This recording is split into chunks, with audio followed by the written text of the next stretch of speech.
So thank you for giving me this opportunity, especially on 1st of July, that is Doctor's Day, to allow me to share my experiences with COVID-19 with all of you. So as Madam has already introduced me, I am Andhraite by birth, but a true blue Bombayite by heart. I've been brought up in Mumbai, and most of my education, including medical education, has been in Mumbai and in some other part of Maharashtra too. So currently I'm working in a corporation, a BMC corporation, run 100-bedded hospital in Kurla. By itself, it's a hotspot. Our COVID wards, we came to know about this COVID-19 disease, the coronavirus disease, which originated from China, Wuhan in 2019. Somehow it started spreading to India, right around somewhere in March, if I'm not mistaken. So to deal with this new viral disease, which we hardly heard of, COVID wards were started setting up in our hospitals in the second half of March 2020. I am a gynecologist, as by my introduction, as Madam has already mentioned. So I had no clue as to what is happening basically. What exactly is this COVID? How does it spread? What exactly are the symptoms? How do we treat it, etc., etc. We've already, till now, we have read the words pandemic only in our textbooks. None of us have actually faced a pandemic till today. So we were all clueless. So when the COVID wards began in our hospitals, our basic role was administrative. We had to manage all PPE kits for our doctors. We had to manage the doctors' schedules. We have to make sure all the inventory, the stock is there, medicines, etc., etc. And we had to maintain all the data and statistics. Slowly, as the pandemic progressed, as the number of cases started increasing, we started even taking clinical decisions. We started monitoring the progress of our patients. We implemented all the ever-changing directives which were being given to us by the corporation and the state government, etc. And then finally we realized that most of the patients who are coming to us are either not very aware of their symptoms or they're ignorant about it. They were ignoring all the early signs. Also, they had a very morbid fear of this disease. So in conclusion, what used to happen is all these patients used to present very late to us. So because of all these reasons and late presentation to the hospital, these patients had more of respiratory complications, and finally the death rate was increasing. So somehow it struck to me and people like me, like-minded colleagues, that this is only treating patients in hospital is like fighting in a battle only where we don't even know the strategy, what is happening. We have no battle plans. So there, somehow in just group discussions, casual discussions among friends, the idea of community screening sprung up. So what we wanted to do was, we wanted to handle these things, like we wanted to do an early recognition of the symptoms of patients who are especially in the slum areas and who are not aware of anything, and to counsel them properly. So we wanted to tell them about their self-immunity, how they're going to improve, and how to decrease the viral load by maintaining standard precautions. So this idea, we discussed it all. We discussed among the volunteers. I'm attached to RSS Seva and Niramay Seva Foundation. So all these volunteers were previously they were helping out in the pandemic by helping out the families who were affected by the lockdown.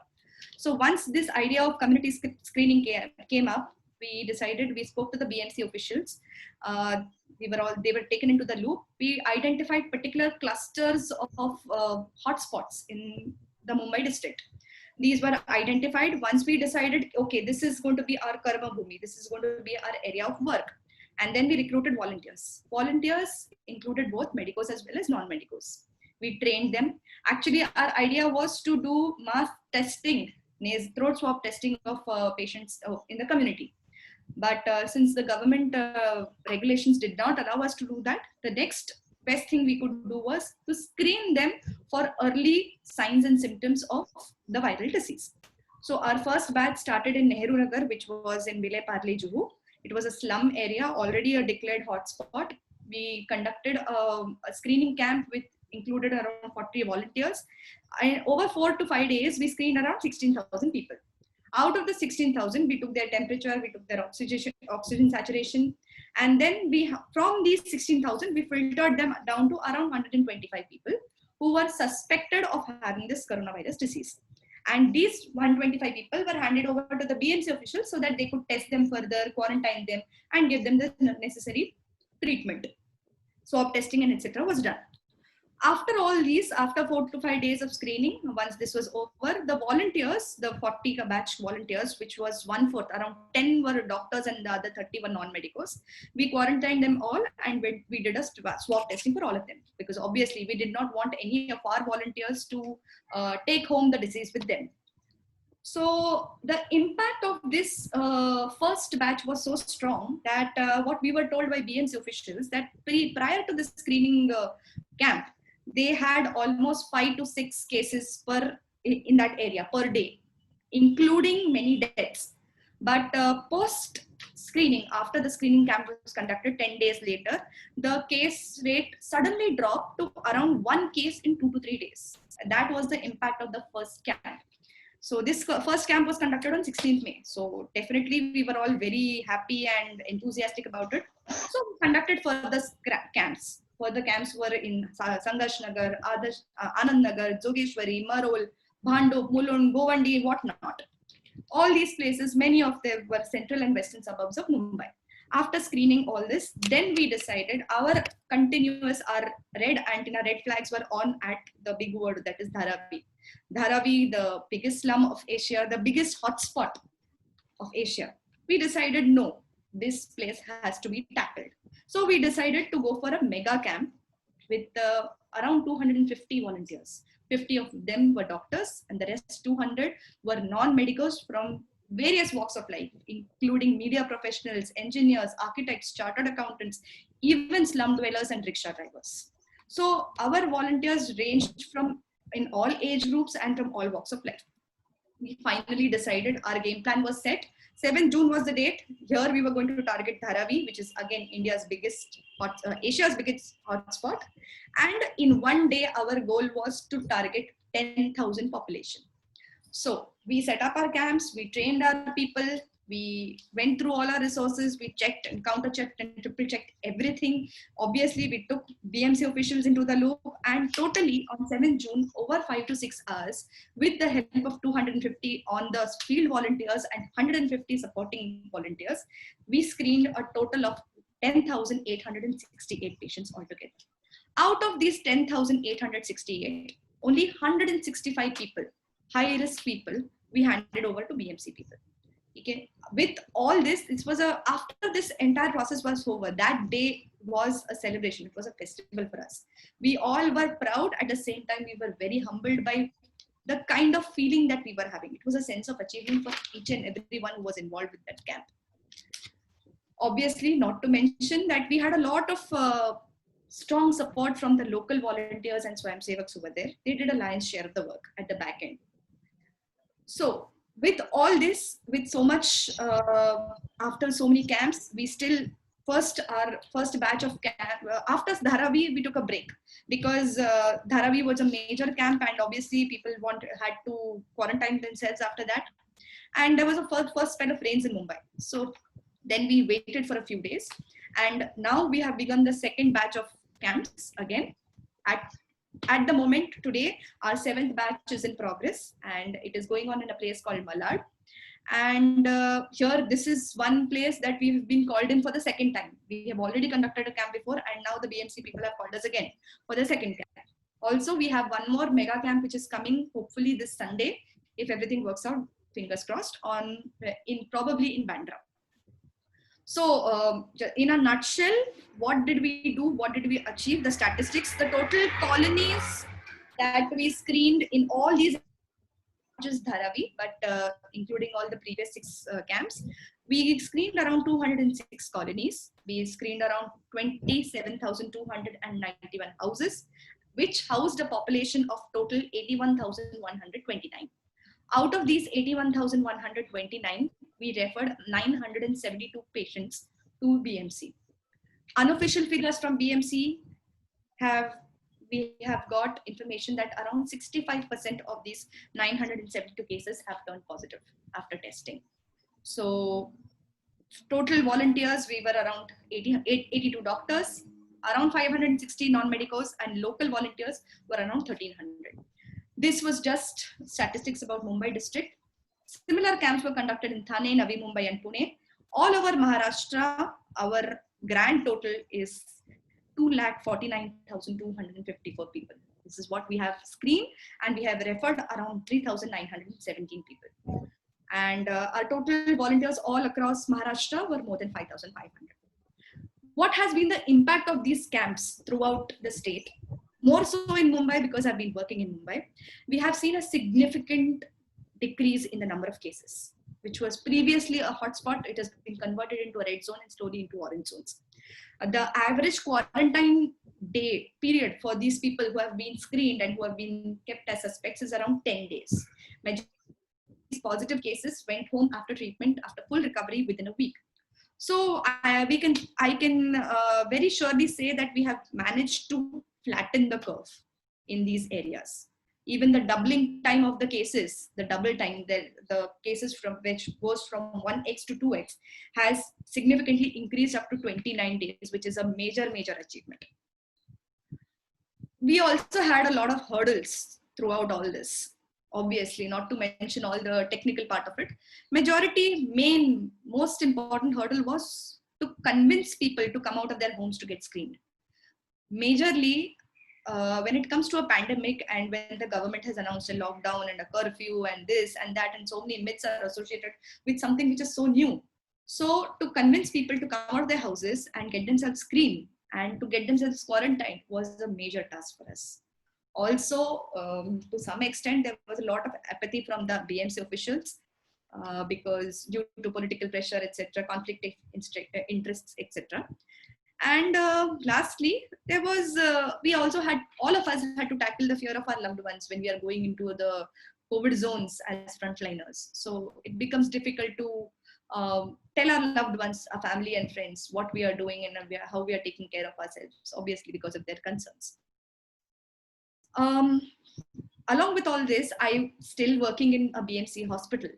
So when working in the wards, also, we saw a lot of things. I mean, all the positive patients are kept in isolation wards. They are away from their family and friends. They cannot meet any of them.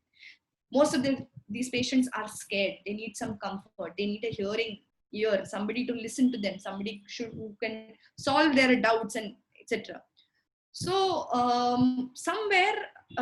because of our overburdened system and because of the sheer number of cases, magnitude of cases, the human touch somehow goes away. So we were treating patients clinically, but we were not treating them humanly. I should not say that this is this is somebody's mistake, but there is a huge disparity between the manpower which is in the hospitals and the number of patients who are coming. So it was not possible, but then this was a definite problem, especially with serious patients and who are about to die. It was very particularly moving that all these patients who died, we also saw a lot of death rates right in the beginning in April and May. Thankfully, from June onwards, the death rate has slightly decreased in our hospitals. It was very a painful sight to see these patients dying alone, not surrounded by their loved ones. Even after their death, this may sound a little morbid, but after their death, their loved ones couldn't even see the face of the person who has deceased. All these things were very moving. We also thought this again gave an impetus to our community screening, saying, this is not something which needs to be done. This is not something which should really happen. The impact of which we don't understand till, God forbid, something happens to our own people. So these were the things which led to whatever exercise we did. Also, there were a lot of hurdles at the entire medical fraternity at the outset. I mean, how to handle a pandemic. Nobody has ever seen a pandemic. The last pandemic was Spanish flu, which was 1918 to 1920. And after that, nobody even knew. As I told you earlier, there is a subject in our third year MBBS. It's called Preventive and Social Medicine. We hear of all these topics, pandemic and all this community health and all those things we learn right in third MBBS. After that, nobody reads that, frankly, unless a person who's specializing in that. We have always been clinical in our approach, but here we had to step out of our comfort zones and we had to be public health oriented, community health oriented, which was a different ball game altogether. So today I can say that doctors, nurses, paramedics, all of these people have had a tremendous courage, mettle, and strength and ingenuity to tackle this ubiquitous and very clever virus, which has affected already so many people. Today, India statistics is that as on date, we have around 5,87,000 cases, out of which already approximately 350,000 have been recovered, and around 220,000 are still active. Unfortunately, all over India, we've had more than 17,000 deaths, which is a very horrible number.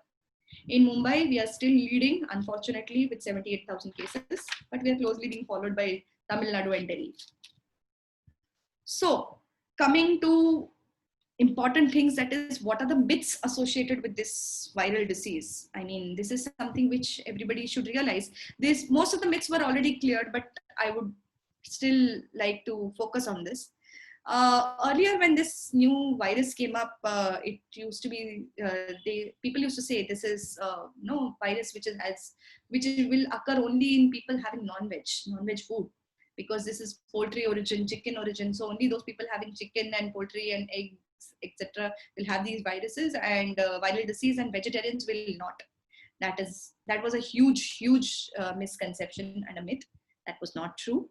Also, there was funnily a myth saying alcohol is protective. If you drink alcohol, then you will be saved from coronavirus. I still remember at the beginning of the pandemic, there were lines across the bar even before the lockdown was introduced. People said, we have stocked up alcohol, nothing will happen to us. We won't suffer from COVID. Unfortunately, not true. Also, there was another myth that this is an airborne disease. I mean, it will spread in the air, and it is very difficult. Even after if we go out of the house and we'll breathe in that polluted air, then we'll get the disease. It's not true. Basically, coronavirus is a droplet infection. What is the droplets? Basically, when we talk, there are saliva and secretions in our mouth, which come out in the form of small microscopic droplets. So the virus is spread through that. Now, these droplets are very heavy, so they won't spread across in the air and carried away in the air. After some distance, they will settle down, they will fall onto the ground or on any objects. If we are very close to a person whose saliva or whose secretions are infected with the virus, and we are standing in very close proximity to the infected person, then due to the catching of droplets within us and inhaling them, then we can have the virus. So that is the reason why this concept of social distancing, it has now become a meme, but that is how it came in. The mandatory 1 meter or 6 feet distance is because of this, because droplets usually do not spread beyond 1 meter. Correct? One more thing, there was a common misconception that this virus will only affect elderly people, old age people with all diabetes and blood pressure and all those things. It's not true. We have seen even newborns and even very young people, suffering from COVID-19 and unfortunately even dying. Though coronavirus is much more serious and complicated in elderly people. Also, there was another misconception. Soumya, you can use multilinguistic, like Hindi, yes, Telugu, everything. Yeah. Yes, absolutely. So there was another misconception that this occurs only in slum areas and crowded areas and all. Not true. Nowadays, we are seeing the higher rising trend in high rises and buildings and affecting middle class people, not just the slum people. Also, there was this concept that we used to give. We Indians used to give, that Indian climate and Indian spices and Indian food will protect us from the virus. Not true. We are seeing that happen in front of our own eyes. So, take home message clearly is that we should respect this disease. We should respect corona, but we should not get really afraid of it. This is something which is tackleable by very simple, basic means. SMS. S is for wearing a mask, and then the third S is for social distancing. So we should remember the SMS. And the last thing is that we should not lose humanity in a pandemic. Somewhere down the line, we forget that the person suffering from this disease is also human, and we should really have a humanitarian approach towards that person. So unfortunately, this is something which is missing. The stigma and the fear is so bad that we are treating patients who are suffering from this disease very badly. and that is something which should be avoided. So that is all, and I would like to end my big speech by just quoting a few lines. Hope begins in the dark. The stubborn hope that if you just show up and try to do the right thing, the dawn will come. You wait and you watch and you work. You just don't give up. The dawn is near. Thank you, everyone. Thank you so much for giving me an opportunity to share my experiences with you. I would love if you have any kind of questions. Yeah, like all the participants can ask questions to Dr. Soumya. Your doubts, your any type of doubt, you can ask her. She will help us to clarify.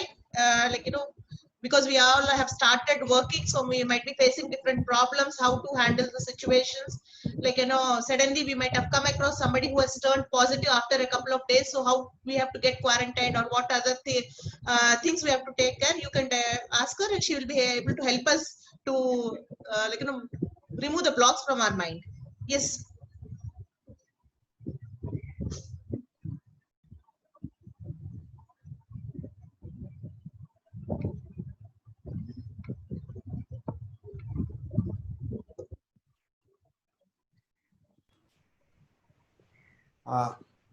Unmute చేయండి madam అందరినీ. Now you are the host. I have made you the host, Lakshmi garu. Yes, sir. Yeah. Yeah, madam, I have the one question. I am Harish Reddy. Hello, sir. Yeah. Happy Doctors Day, madam. Thank you for enlightening us COVID situation. And I have one small question. How many days a person has to be home quarantined who had contact with a confirmed case of COVID-19? Okay, sir, actually, once if a person has come in contact with a confirmed case of COVID-19, the usual quarantine period is 10 to 14 days. That person should specifically home isolate himself or herself in a separate room, and should not freely mingle with own family members and all. And usually the symptoms will start showing up within 5 to 14 days. So the minimum quarantine period is 10 to 14 days. Maximum of 14 days, not more than that. Same for COVID patient and contact patient. Same. Same. Absolutely. Because the incubation period of this virus, that means if I have contracted the virus from someone, from any other source, so it will take me 5 to 14 days to show symptoms. One more question. Yes. You have been doing the services from June, maybe 7th of last month. Because you may be, yeah, sorry.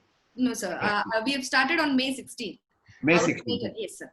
Yeah, May 16th. But maybe you have had a contact with COVID patient, maybe your volunteers or your doctors. Have you taken these precautions for putting yes, sir. We have had, unfortunately, out of all the volunteers which I mentioned, so we've had around 10 to 12 cases of positive patients, positive cases among the doctors and volunteers who came up. This is true even in the screening camps and also in our hospitals where I'm working. So around 25 healthcare workers, be it doctors, be it staff nurses or supporting staff, have come positive. So what we do to maintain precautions, we maintain the standard precautions. That is, we always use an N95 mask. We don't step out of our houses without N95 mask, frankly. Even if an N95 is not there, a simple 3-ply cloth mask or anything will do. Even people are nowadays using cotton handkerchiefs and all. The idea is to cover our mouth and nose properly. We cannot have our nose open, exposed, or no mask just near the chin or anything like that. That is one thing. Always maintain social distancing. I cannot say, I mean, there is no this to say ki this is the least important. This is the most important thing. Social distancing, please try and maintain 6 feet, 1 meter distance from everybody around. You have to treat everyone that everybody is infected, because most of these patients who are infected may not show symptoms. 80% of the patients may not show any symptoms. So it's always better to maintain social distancing. Adequate sanitization. The best sanitizing is actually washing your hands with soap and water for 20 to 30 seconds. If that's not possible, if you're outside home, then use a good alcohol-based sanitizer. That would be the basic things. At home, precautions: avoid cold stuff, cold fluids and all. Preferably take hot liquids. There are immunity boosting things in allopathy as well as in homeopathy. Allopathy includes vitamin C and zinc tablets, and homeopathy includes a medicine called arsenic album. So all of them are quite effective. None of them will treat corona or prevent corona, but definitely all these medicines will boost up the immunity for a particular person. Immunity only. Yes, madam. This is Doctor. This is Bhaskar Reddy. Now we are above 71. I am 71-year-old. But because of yoga and all, I am fit enough and I consider myself immune enough. But what do you suggest for people above 70? Sir, above 70, the precautions will be the same, a little more strictly to be followed. Ideally, I would suggest whether, people above 65 years of age and who have been having illnesses from before, especially diseases like diabetes or blood pressure or heart conditions or bronchial asthma. All these people are more prone of catching the virus quickly and having a much more complicated course of the disease. So I would reiterate that only if it is a dire necessity, then only to step out of house, number one. Otherwise, not to step out of house. Number two, even if you're stepping out of house for any dire emergency, then please, for God's sake, maintain social distance, wear a mask, do not step out without wearing a mask at all. And once you come back, once you finished your work, try and keep your visit outside home as short as possible. Try and use your own vehicle, avoid public transport. That is one more thing, because we do not know whether sanitizing of surfaces are occurring or not very frequently or not. Prefer to use your own public transport wherever you're going. And once you come back, you make sure you sanitize yourself completely. That is, immediately have a hot water bath. Please soak your clothes, wash your clothes in hot water. And do not touch any surfaces on anybody else. Do not freely mingle with any other family member before sanitizing yourself. And Thank yes, you, please do continue yoga. It's a wonderful thing because it improves the lung capacity. All the breathing exercises, etc., they really improve the lung capacity.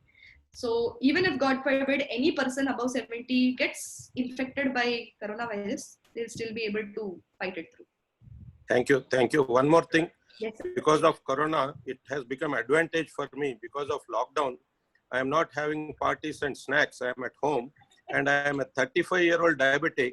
My sugar levels for the first time have come fasting less than 100.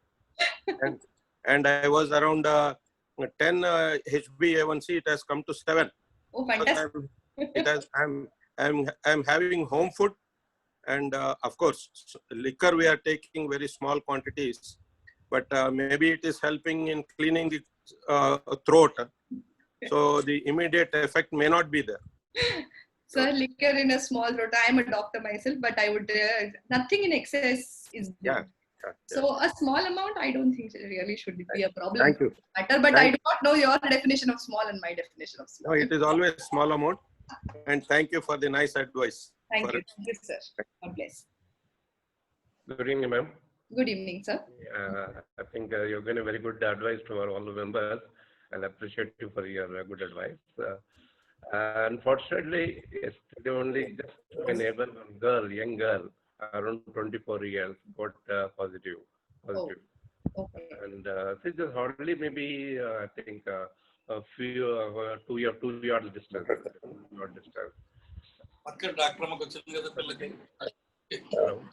Hello. Yeah, something went wrong? Yes. Yes, sir. Please tell me. Yeah. Is it, in the colony will be any affected by this? The colony will be affected by this? Not really, sir. Not really. If this is in some other house, if it's not an immediate neighbor and all, I don't think it's really a matter to worry about. Usually, previously they used to do, even if one building, one person is positive, they used to seal the entire building. But all the systems have been changed. Now they only seal that particular floor. Only people in the immediate vicinity may be at risk. Maybe. Actually, unfortunately, because she's a lady, actually, husband, you don't know. She's got a parent, old parent, and she's got 2 daughters. Younger daughter has been affected with this. Okay. And till the Friday, she shown some fever and all this thing. In morning, so not feeling any senses and all this thing. Then she took to the doctor at Kim's Hospital. And that time, they given some medicines and all this thing. Then we given for a COVID test. When yesterday got the result, they got a positive. Positive report. Positive, yeah. Then they said nothing to worry. When the doctor Saturday they gave the medicines, antibiotic and something, and all the fever and all the symptoms are gone. When she collected to get the positive and all this, she broke out when he got the results. She broke out because the young girl, she got panicked and all this. Doctors, are given a very good assurance, nothing to worry and all this thing, and they given a medicine of hydrochloroquine, some tablet is there, no, that Yes. is this thing, and then they asked them whether the family members get positive, they get a test of positive, and the doctor advised, no, if you have any symptoms, you can get it. Otherwise, no. So colony, nothing going to be get frightened about. No, sir, not really. It's not the colony per se. It is usually the family members who are at higher risk Yeah. and people who are at immediate vicinity. So the entire colony, no, it doesn't. As I told you, this is all droplet infection, and droplet infection is very nearby. So the most important thing which needs to be done, most immediate thing is sanitization of their house and just a couple of the common area which is there around. Yeah, then sanitization. And definitely, her parents, the patient, the girl who turned positive, her parents are at higher risk. Yeah, I know. The older people are at higher risk. They are senior citizens. They need to get themselves tested. They need to get themselves isolated, quarantine. And if they have any symptoms, unfortunately, the testing guidelines in our country are not very good, frankly. So at present, it is like, if you don't have any symptoms, you don't need to get tested. That's the common basic idea. So we'll have to wait. We'll have to wait and cross our fingers that her parents do not show any symptoms. If they don't show any symptoms for next 10 to 14 days, fair enough. But if they start showing symptoms, then yes, they have to get themselves tested. But the girl, today morning again I spoke to her, and the girl seems to be normal after taking medicine all this time. Yes, No symptoms of she will be normal. But now, since she is positive, the people who are at highest risk are her parents and siblings. Yeah, I know. The old, aged people. Yeah, thank you, Krishna Rao garu. Thank you very much. And anybody can. The one important to ask is, madam. See, I normally every time I read the BBC channel. Hello.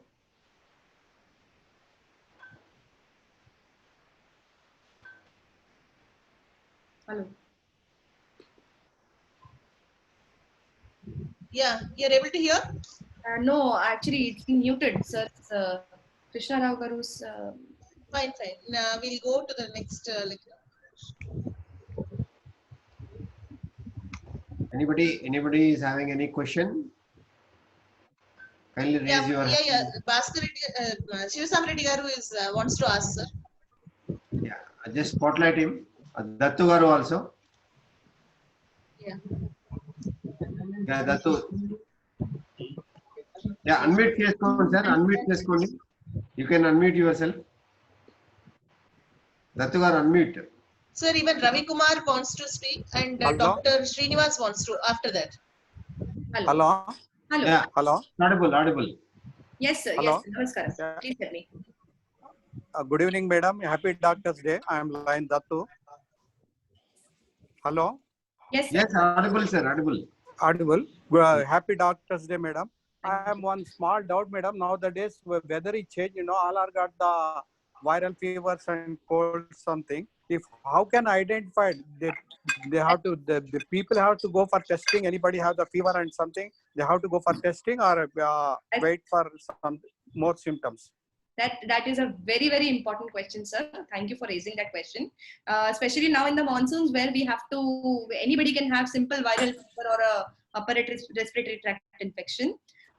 Ideally, for a simple cough, cold or something, you can visit your family practitioner. You can take a simple course of antibiotics.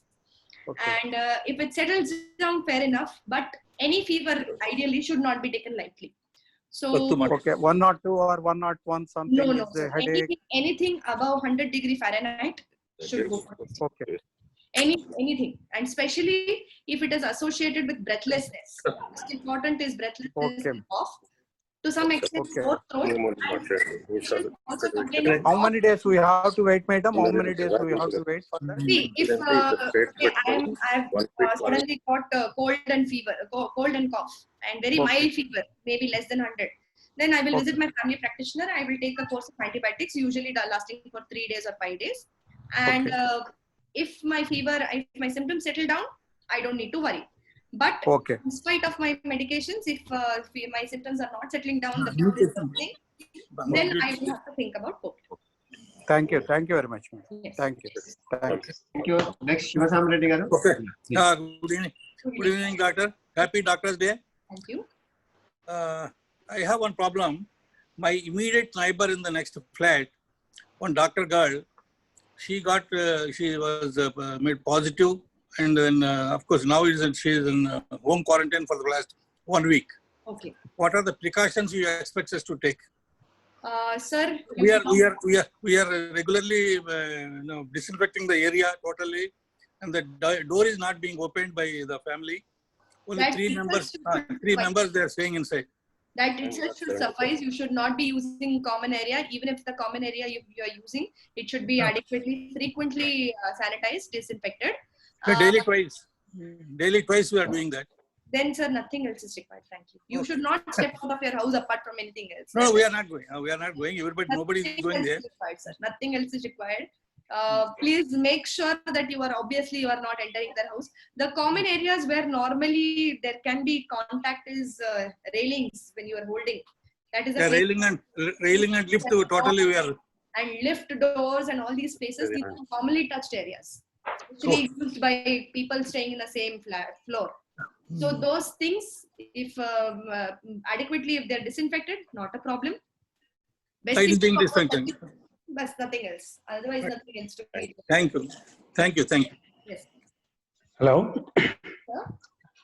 Dr. Soumya, this is Srini from Atlanta. So I have a couple of questions. Yes, sir. First of all, thank you very much for all the services being given by you across, you in the sense of all the medical team across the world. Is really a great thing to do anyway. My questions are, initially when this came up, probably 3 months back, we were told that this will be spread through surfaces and, other than human to human. But now, I think a couple of weeks back, CDC came up with the news thing that it won't last long on the surfaces. So the basic thing is only from human to human. Sorry, go ahead. Yes, please complete. That is my first question. Okay, so is this true? Will the spread only cause from human to human, or and we need not really have the concern about spreading from other sources like surfaces? Or for example, we used to bring vegetables from the grocery store, and then we used to really flush it out and cleaned up everything. I mean, not only that, even whatever we bring, the plastic, everything we used to discard once taken the inside stuff. Yeah. That is my first question. The second question is, why there is a difference in the volume of the COVID affected patients between West and East? For example, right now, America is now leading. America always leads in everything, that. So now we are leading even in COVID also. Why? Why we have less cases in India and not but in USA we see more? Is this basically the immunity stuff or not maintaining the social distance? Addressing your first question regarding transmission of this virus, actually this virus is spread from human to human. The source of the virus is the droplets which form from our mouth and nose.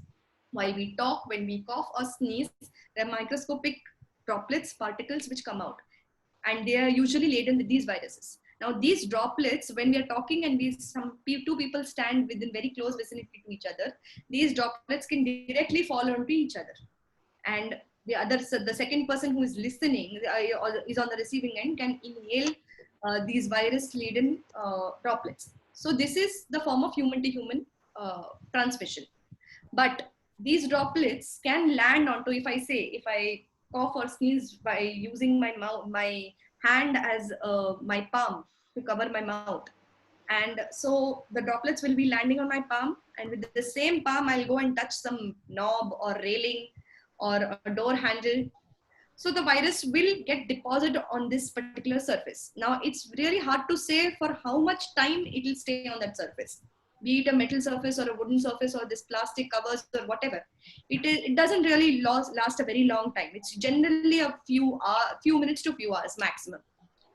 So it depends. Recently there was a data which had come on wood it will last for so long, on plastic it will last for so long, on metal it will last for so long, but it's not proven. But the fact is, any viral disease spreads this way only, where we cough or sneeze and we are not careful.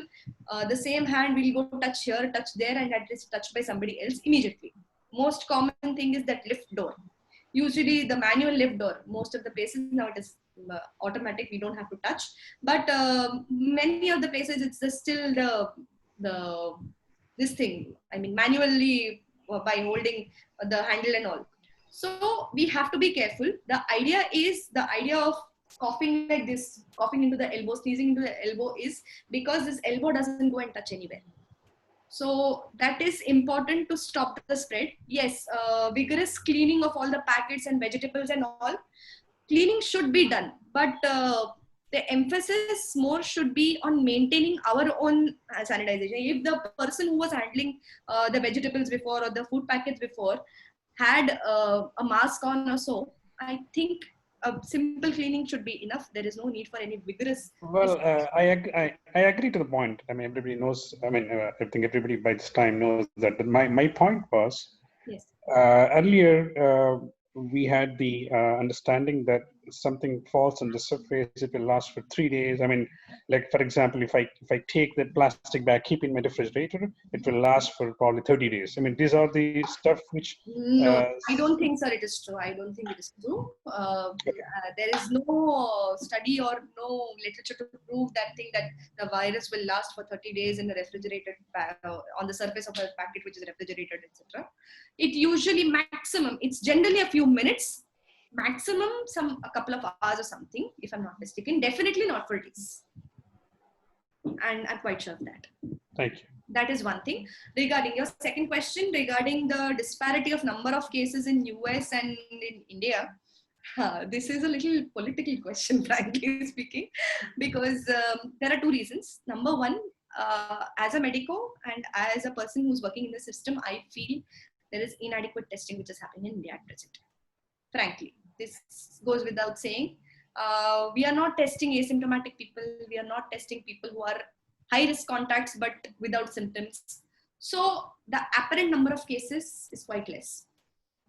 So if we start testing all the high risk groups and all the asymptomatic patients as well, our numbers will probably compete that of what America is facing right now. The second thing which plays an important role is the kind of attitude the people are having towards all these restrictive measures. Unfortunately, I mean, it is difficult to control people, whether it is America or whether it is India. If we force something onto someone, few people may accept it, few people will question, why are we asked to do so? Fortunately or unfortunately, there are these kind of groups in both the countries where people are saying, why should I wear a mask? This is interfering with my constitutional right to breathe. This is a basic thing. This has nothing to do with constitutional right or freedom of expression or freedom of behavior or whatever. This is a basic, simple precaution that everybody has to maintain. There is no question of anybody forcing. But unfortunately, in both the countries, to a little more extent in USA, people are objecting to these kind of precautions which we need to be maintained. So that may also be another reason why. But definitely in India, since it is one of the most densely populated countries, number of cases should have been much more. Maybe the lockdown and all helped. I don't know, I really can't comment. But I'm quite sure that if we increase the number of testing, definitely there'll be a much exponential rise in the number of cases which are actually being projected today. Okay. That's a big relief to me. I mean, I thought it's only Americans who will get disaffected. No, So anyway. unfortunately, this is there that Americans are taking things a little lightly. Probably, I may be generalizing this, but You're absolutely true. Yeah, you're true. Yeah. Thank you, doctor. Yes, sir. Thank you. Now, everybody is having the question. Ravi Kumar. You can unmute Ravi Kumar.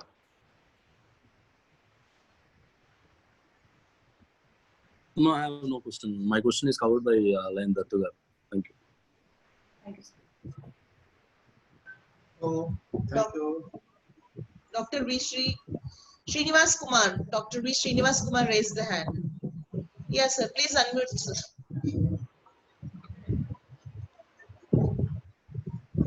Good evening, sir.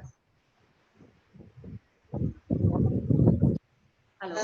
Please unmute, sir. We are not able to hear you.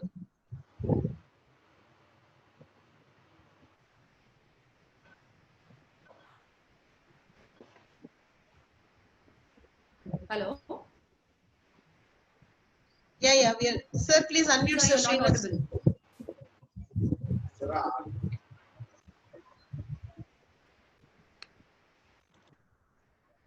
Hello. Sir, please unmute, sir. You're not audible. Yeah, madam. Yes, sir. Yeah. Good evening, all, madam. Good evening, sir. Good evening, Dr. Soumya garu. Hello, able to hear, madam? Yes, sir. Yes, sir. Absolutely. Yeah. Nice presentation, madam. Thank you, sir. Okay, happy Doctor's Day. And happy Doctor's Doctors Day to too, sir. all To you, sir. Lion Thank you. colleagues, madam. I'm asking two questions, madam, to remove misconception from our Lion members Yes, sir. having some doubts. First of all is, which is better, N95 mask, surgical mask or cloth mask, and use of spectacles covering our eyes, and use of gloves, madam, and gloves. Okay. And So, second question, madam, regarding everybody asking me, give me some hydroxychloroquine tablets, and regarding any self medications like Ayurvedic or any vaccines. okay. Okay, madam. So Thank you, madam. These are relevant my two questions, questions. extremely relevant questions. The first question, sir, regarding use of which mask should we use, whether it is a cloth mask, a surgical mask, or an N95. So, any mask, even a simple disposable surgical mask, one-time use, or a cloth mask will do. Absolutely no need for every person to wear an N95. But the basic idea should be it should properly fit and it should cover the mouth and nose both. We cannot have a mask which is only covering the mouth and not the nose. So that is important. And it should fit properly. It should not be loose from any end. It should be tight. If there are strings, it should not be so tight that it compresses the nose and difficult to breathe. But it should not be loose enough that it will dangle. So any mask which is used properly, be it cloth mask or surgical mask, can be used easily. Cloth mask, yes, but only thing which is important is once we come back home, we have to make sure we wash it properly to reuse it. Because if we don't wash and disinfect the mask properly, that itself will act as a source of infection. Also, we should avoid masks while exercising at home. No wearing masks while exercising or while driving. Especially there are people I'm seeing while driving in their cars, when they're sitting alone, they're wearing masks. No point. Absolutely no point. So already most of the people will have less circulating air. It's not open. The windows will not be open. There will be AC on and all. So unnecessarily it will lead to hypoxia. So it is better to wear a properly fitting mask, whether it is surgical mask or cloth mask, anything will do. And no need of an N95. N95 is usually recommended for people who are working in hospitals or front lines. Healthcare workers, N95 is used, not required or not recommended for general public. That is one thing. Regarding use of goggles and protective eyewear, again, you can use it, but there is no hard and fast rule per se. If we avoid touching our face, that will be more than enough. Anyways, we should not be standing close to a person, so close that while talking, some droplets will come and fall in our eyes or something. So if you are maintaining social distance and we are not engaging in any surgery or anything like that, there is no need for wearing protective eyewear as such. So that is not really recommended, not necessary for that matter. If anybody wants to wear, they can wear it. Regarding gloves, gloves is a very important thing, sir, because if when we touch a surface, now I am wearing gloves, I will touch my screen, my laptop, and then I will go and touch the lift. I will go down from there. The same gloves I will go use, and I will sit in my car and then touch the steering wheel or my car door. From there, with the same gloves, I will go and touch, I will go to another building and I will press another lift button. So everywhere, right from my screen to my lift handle, to my car door, to my steering wheel, and to some other building surface. Everywhere I'm touching with the same gloves. So if there is infection on one surface, I'm carrying it all along, whether it is coronavirus or any other germs. So gloves is detrimental. It may protect the wearer. If I am wearing gloves, maybe it will protect me, because once I enter into my house, I will remove the gloves outside and come back. But I am doing something wrong when I'm touching surface to surface with the same gloves. The best thing is, when you touch a surface, you use the sanitizer. Don't wear gloves, because you are touching everywhere with the same gloves, without sanitizing, without washing your hands. You're touching everywhere with the same infected gloves. So gloves should not be worn, very clearly. Thank you very much, madam. The question from Lakshmi Murthy Garu: what medical kit we should have in our homes? Medical kit.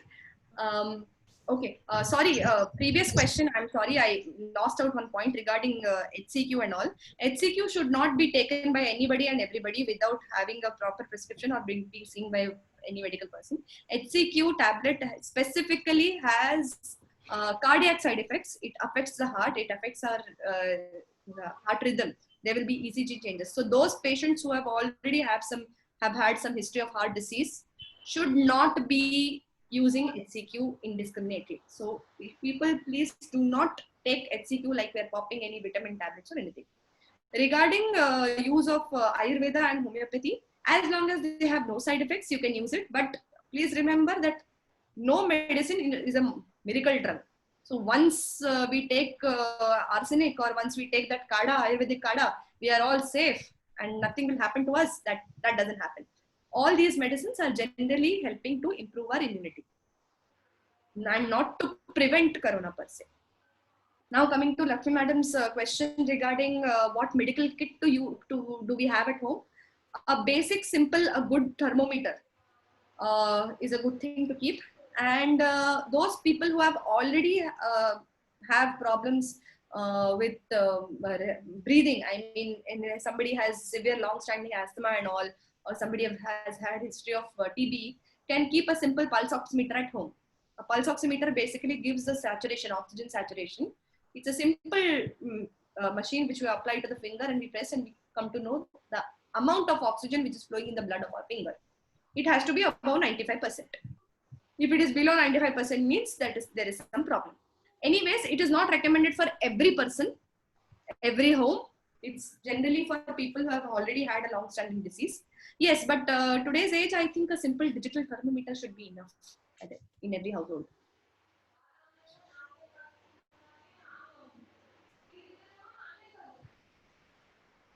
I hope I'm able to clarify. Thank you very much, madam. Thank you. Nice enlightening, and